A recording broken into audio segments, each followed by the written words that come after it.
سیدہ فاطمہ الزہرا سلام اللہ علیہا کے بارے میں نبی کریم صلی اللہ علیہ وآلہ وسلم فرماتے ہیں کہ میں نے ان کا نام فاطمہ اس لیے رکھا کہ اللہ نے ان کو آگ سے دور کر دیا اور حجاب کر دیا، اور آپ کا لقب زہرا ہے جس کا مطلب ہے کلی، اور یہ پھول کھلنے سے پہلے کا وقت ہوتا ہے، اور زہرہ ہے جس کا مطلب ہے چمک۔ سیدہ سلیم آپ کے بارے میں فرماتی ہیں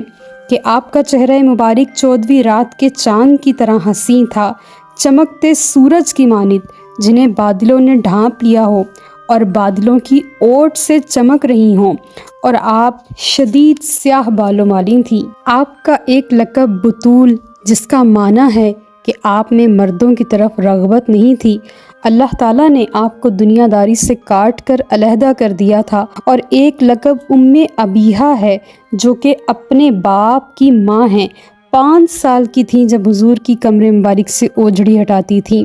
اور آخری سانس تک اپنے بابا کی ڈھارس بندھاتی رہیں۔